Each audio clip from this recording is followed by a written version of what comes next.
I'm Anna. I'm from Germany. I have a degree in English and Catholic theology. That's why you can see William Shakespeare and Pope Francis right there. But about 3 years ago, I got involved in Python and the Django communities. And I like code, but I also really like people. So at the moment, I kind of work at the intersection of both at the community and operations manager of Django REST framework. In my free time, I'm involved in a couple of other tech-related volunteer things. I'm PyCon US Open Spaces Chair, I'm DjangoCon US Diversity Chair, and I'm one of the leaders of the PyLadies remote group. And I'm here today to talk to you all about becoming mentors and helping others succeed. So before I start my talk, I would like to do a little bit of an informal survey. Who of you have mentored someone? Okay. And who of you have been mentored? Okay, those are a lot of people. That's awesome. So let's take a look at what a mentor is first. As I mentioned, I'm an English major. I love dictionaries. I love definitions. So what I did is I pulled up the Merriam-Webster dictionary and I typed in the word mentor, and here's what it showed me. It's actually a little bit of an abbreviated version because the other version wouldn't have fit on my slide. So it says that a mentor is someone who teaches or gives help and advice to a less experienced and often younger person, and that a mentor is a trusted counselor or guide. This is not a perfect definition, but it's pretty good. Mentoring doesn't always mean giving help to a less experienced person. You can be a mentor to someone who's more experienced than you are.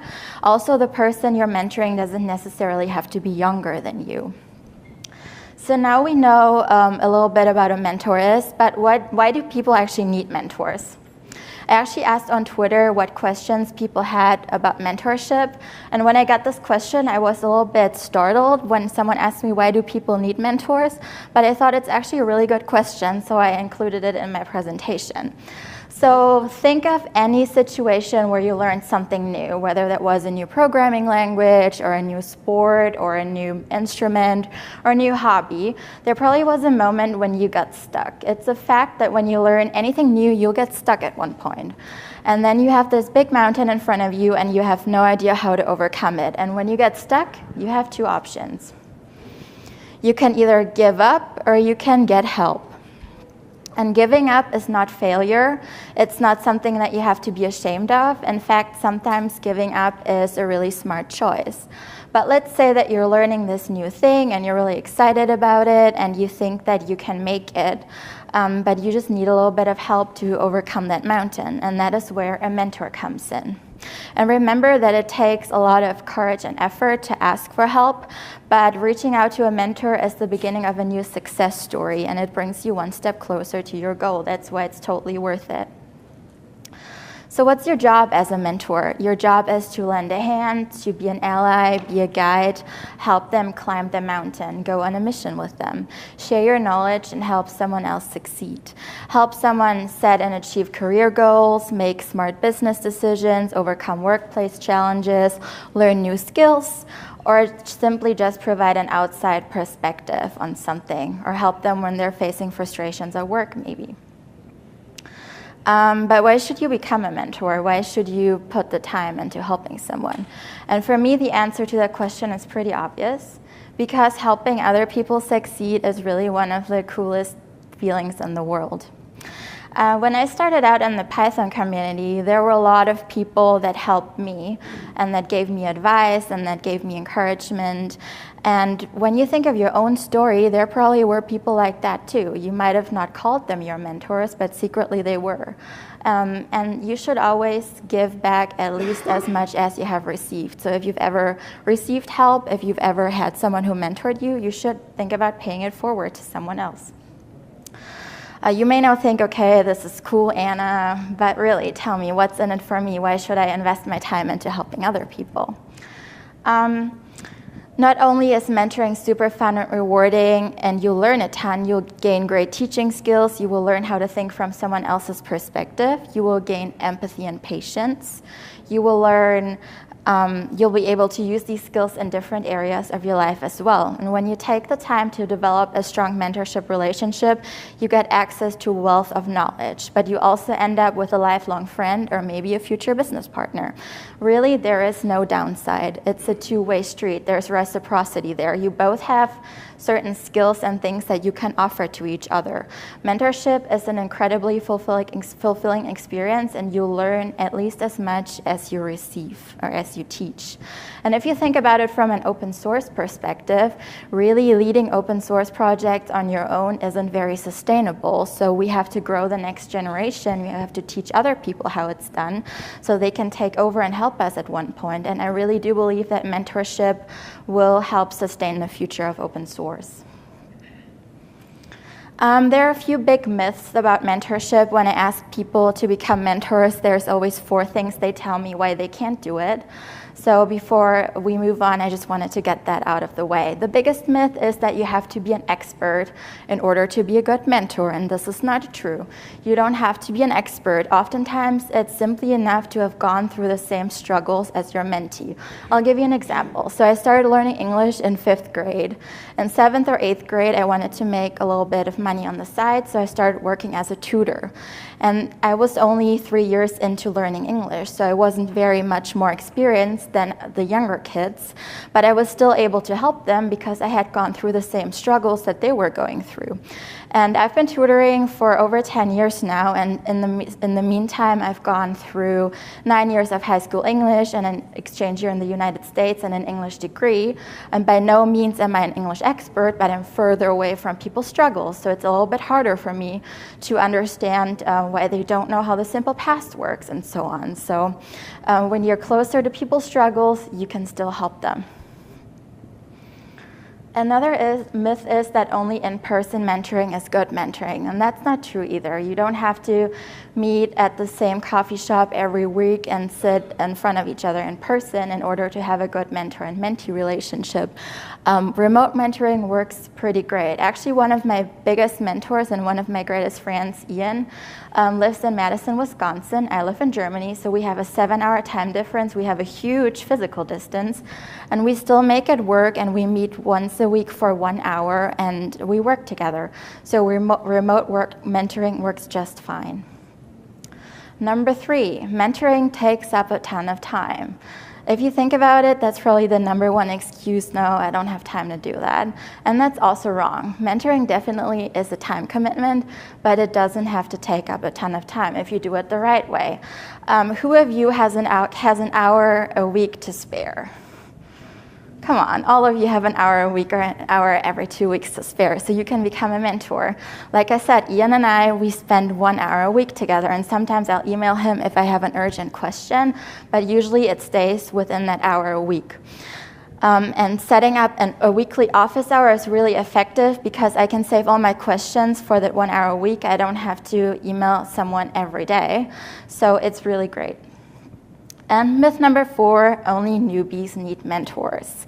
I often experience that more experienced professionals feel ashamed to ask for help, and it shouldn't be that way because all of us always have something new to learn, and we always need help, and it's okay to always ask for help no matter how advanced in your career you are. Sometimes it's good to just get a second opinion. As humans, we're always evolving and learning, and you should always play both roles. You don't have to be a mentee or a mentor. You can be both. You can learn and you can teach at the same time. And ideally, you should never make the full transition. You should always stay both a mentor and a mentee, because we can all learn from each other and teach each other at the same time. And I just wanted to point out one thing. There's a difference between being a mentor and a tutor. As I mentioned, I used to be an English tutor for many years, which means I got paid to help my students do their homework or study for tests, etc. And mentorship is not like that. Mentorship is more of an informal peer-to-peer relationship that both sides can benefit and learn from. It's all about learning from each other and supplementing skill gaps and helping each other learn. It's supposed to be a fun growth experience, so don't keep it too formal. Instead, just be friends. The key to success for mentorship is simply defining the relationship from the beginning. Make it an open dialogue. So when you start mentoring someone, you need to figure out a couple of things. And these are, what are your goals? What do you want to work on together? What will the time commitment be? And how are you going to communicate? I'll give you an example. So when Ian and I started working together, we figured out that my goal was to learn about REST APIs at that point. We figured out a project to work on together. We figured out that the time commitment would be 1 hour a week, and we figured out that we would set up our own Slack channel and communicate via Slack mostly and email. And we decided to virtually meet for 1 hour a week. Some weeks I also email him outside of our office hour, but it doesn't happen a lot. Okay. Awesome. Let's now take a look at the mentorship do's and don'ts. What are things that you should do as a mentor, or what are things you shouldn't do as a mentor? Don't assume, just ask people. Don't assume that you know how to help someone. Find out what kind of help your mentee needs. Do they need the solution to a problem? Do they just need guidance? Do they need hints? Do they just need reassurance? It's also important to not assume knowledge in certain areas. Don't assume that someone knows Python. Don't assume that someone knows Go. Instead, just ask them, hey, do you know this? This will not only make your mentee feel a little bit more comfortable, this will also make your life as a mentor easier. Learn to ask the right questions and figure out what your mentee doesn't understand. Oftentimes people feel embarrassed to admit that they don't know something, so just by asking them, you give them the opportunity to say, I don't know, and you make them feel good about it. I'll give you a recent example. So I attended this conference and I was walking through the expo hall when one of the exhibitors had this thing going on where you had to log into your GitHub account and start one of their repos, and then you would get swag in return. And so I decided to do that, and the person at the booth assumed that I didn't have a GitHub account, which I actually do. And so it ended up being a little bit of an awkward situation. And instead they could have just asked me, hey, do you have a GitHub account? And I could have said yes, and then we would have moved on. There would have been no awkward situation. Or I could have said no, and then they could have said, okay, let me help you set one up if you'd like to. So you're kind of seeing what I'm aiming to. Just ask, don't make assumptions about people's abilities or skills and knowledge. Which leads us to the next point. Show your flaws, dethrone yourself. In tech, we often have this superstar culture. There are a lot of people that do awesome things, they're very involved, and we think they're unreachable. I do that too. I met Kelsey Hightower at the speaker party here, and to me, he's like this superstar who does all the things, but he's actually a really nice person, and he came to me and spoke to me, and I had a really pleasant conversation with him. So just dethrone yourself, make yourself approachable.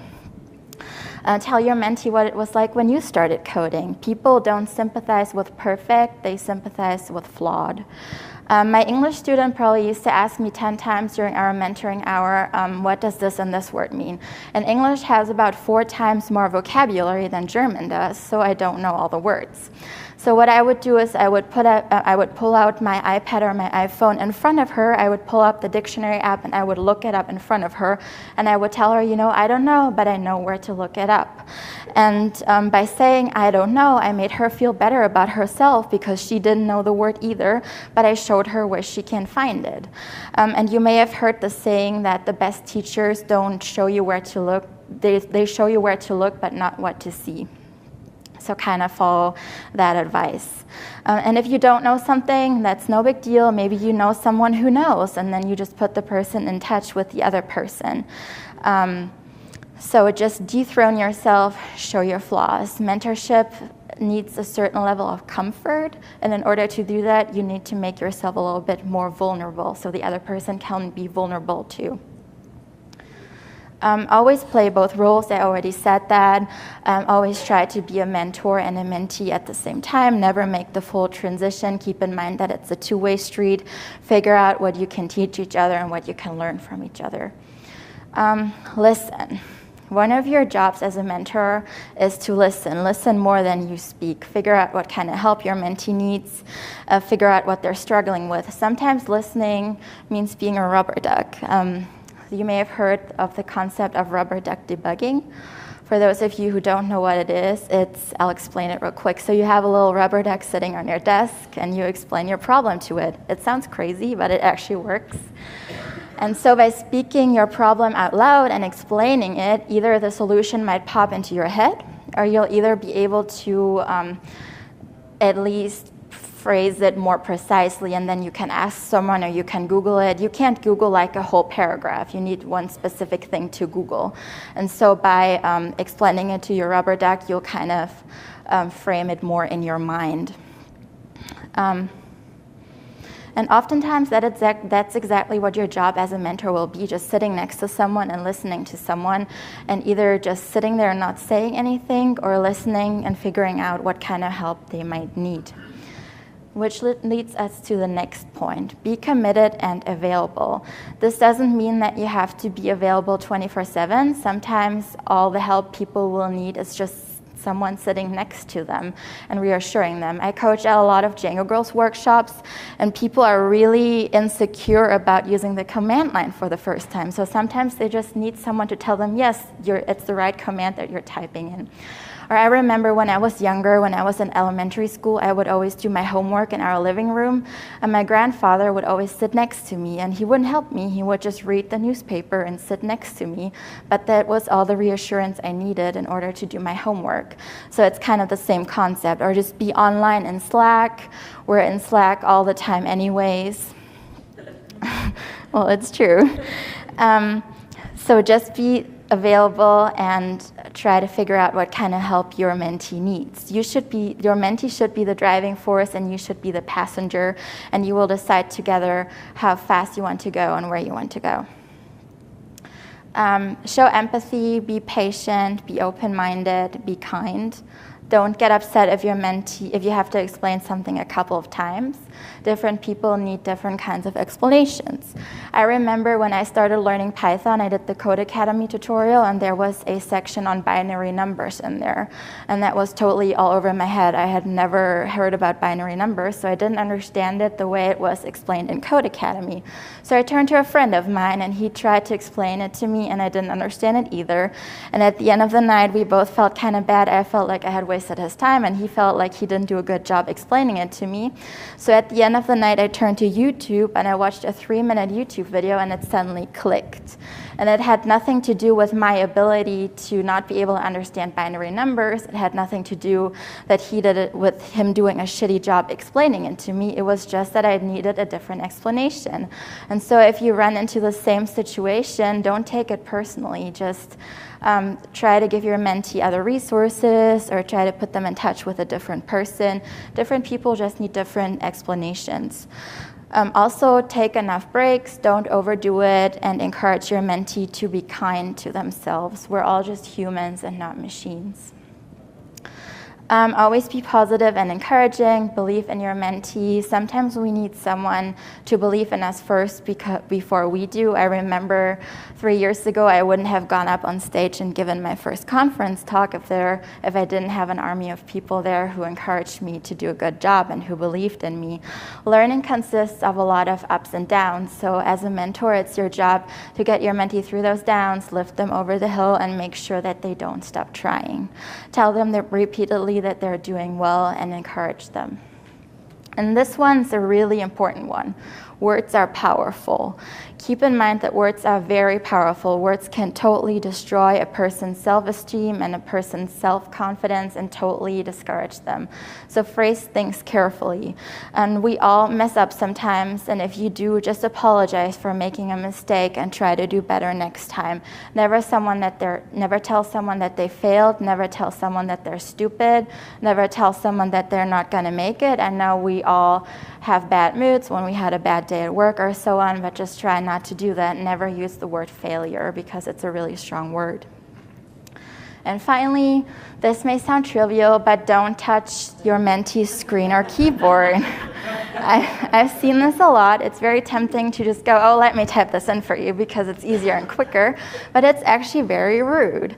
And it may take a little bit longer if the person you're teaching is typing it in themselves, but that's how they'll learn. And you don't want fingerprints all over your screen either, right? So don't do it to someone else. There are certain tools you can use to help when you mentor someone. Most of these will seem pretty trivial, but I just wanted to point them out anyway. Slack is a great communication tool. What we sometimes forget is that IRC is actually really, really hard to set up for a programming beginner. So Slack is a good option. It's easy, it's free. Email, I know a lot of us hate email, but if you use it the right way, if you just need a quick answer to a quick question, it can be a great tool. Skype or Google Hangouts are great for remote mentorship when you want to chat to someone or share your screen. Some people, I myself, I don't really like video calls. I feel insecure about them, but you can do phone calls or just figure out something else. There's other tools too, like Blue Jeans, Screen Hero, and so on.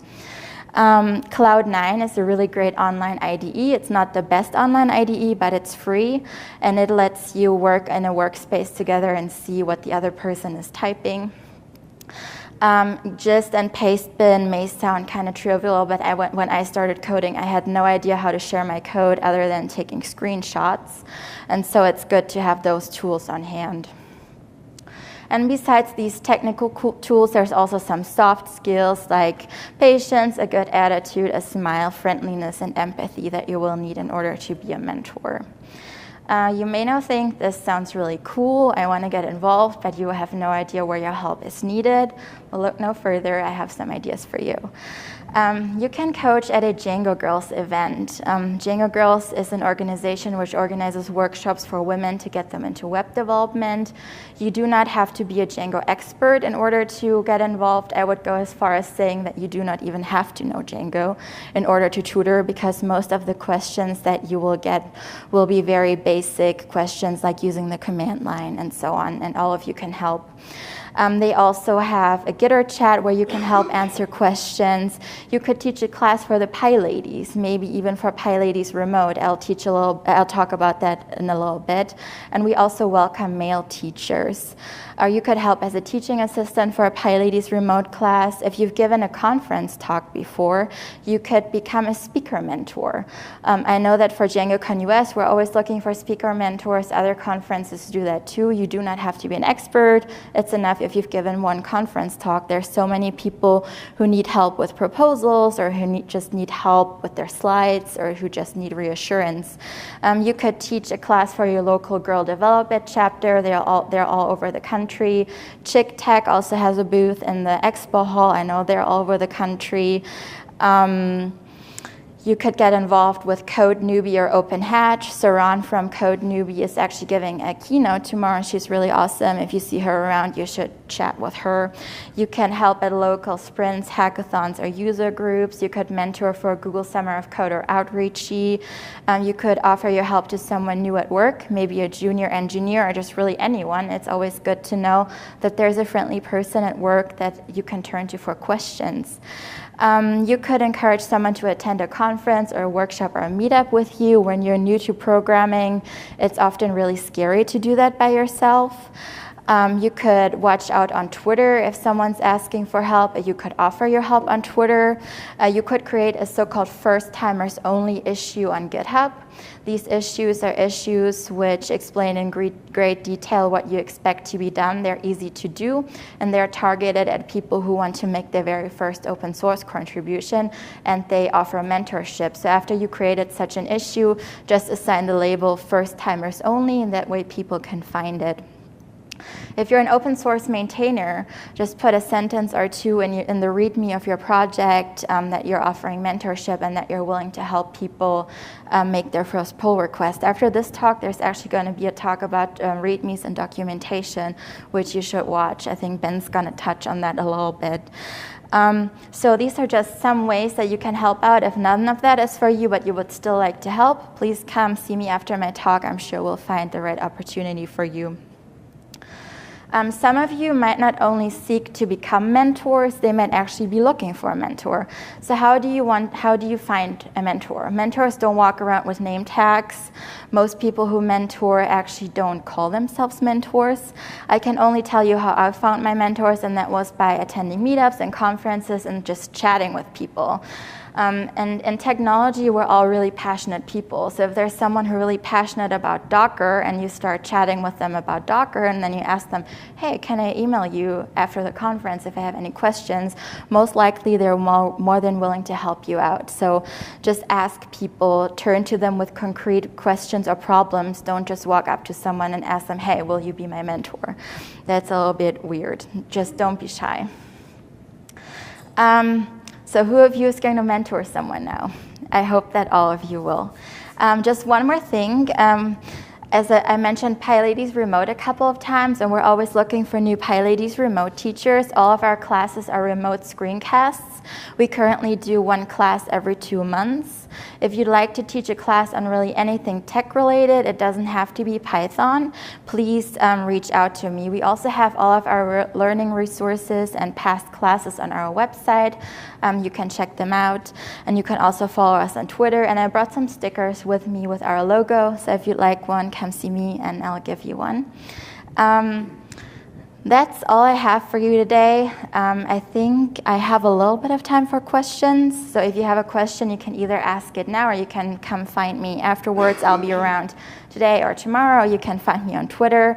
I'm at OSSAnna16, and I'd love to hear from you. So thank you so much for being here. Thank you so much for listening, and enjoy the rest of OSCON. Thank you.